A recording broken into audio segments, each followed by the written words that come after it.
साद बिन अबी वक़ास रज़ी अल्लाह अन्हा अपने बच्चों को ये कलमात दुआया इस तरह सिखाते थे जैसे मुअल्लिम बच्चों को लिखना सिखाता है, और फरमाते थे कि नबी करीम नमाज के बाद इन कलमात के जरिए अल्लाह की पनाह मांगते थे।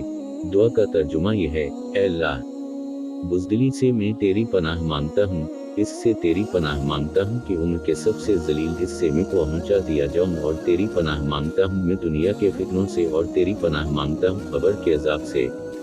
फिर मैंने ये हदीस जब मसअब बिन साद से बयान की तो इन्होंने भी इसकी तस्दीक की। अल-बुखारी हदीस नंबर 2822।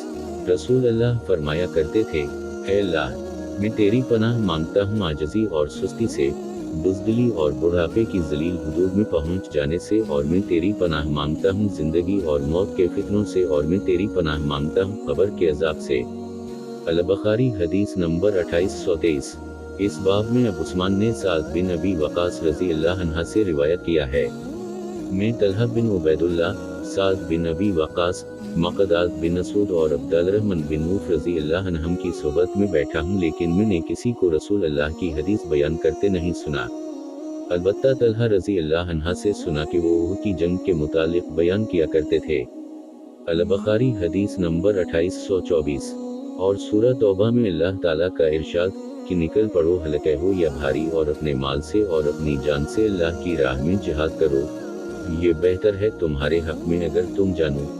अगर कुछ माल आसानी से मिल जाने वाला होता और सफ़र भी मामूली होता तो ये लोग मुनाफिकीन, ए पैगंबर, ज़रूर आपके साथ हो लेते, लेकिन उनको तो तबूक का सफ़र ही दूर दराज मालूम हुआ, और ये लोग अब अल्लाह की कसम खाएंगे। हलायत और अल्लाह का इरशाद, हे ईमान वालो, तुम्हें क्या हो गया है कि जब तुमसे कहा जाता है कि निकलो अल्लाह की राह में जिहाद के लिए तो तुम ज़मीन पर ढेर हो जाते हो? क्या तुम दुनिया की ज़िंदगी पर आखिरत के मुकाबला में राज़ी हो गए हो? दुनिया की ज़िंदगी का सामान तो आखिरत की ज़िंदगी के सामने बहुत ही थोड़ा है। अल्लाह के इरशाद, और अल्लाह हर चीज़ पर कादिर है तक हज़रत अब्दुल्ला बिन अब्बास रज़ी अल्लाह अन्हुमा से पहली आयत की तफसीर में मंकूल है कि जुदा जुदा टुकड़ियां बनाकर जिहाद के लिए निकलो। कहा जाता है कि सुबात जुमा का मुफरिद सुबह है। अल-बुखारी हदीस नंबर 2825। नबी करीम ने फतह मक्का के दिन फरमाया था, मक्का फतह होने के बाद अब मक्का से मदीना के लिए हिजरत बाकी नहीं है, लेकिन खुलूस नियत के साथ जिहाद अब भी बाकी है, इसलिए जब तुम्हें जिहाद के लिए बुलाया जाए तो निकल खड़े हो। रसूल अल्लाह ने फरमाया, क़यामत के दिन अल्लाह ताला ऐसे दो आदमियों पर हंस देगा कि उनमें से एक ने दूसरे को कत्ल किया था और फिर भी दोनों जन्नत में दाखिल हो गए। पहला वो जिसने अल्लाह के रास्ते में जिहाद किया वो शहीद हो गया। इसके बाद अल्लाह ताला ने कातिल को तौबा की तौफीक दी और वो भी अल्लाह की राह में शहीद हुआ।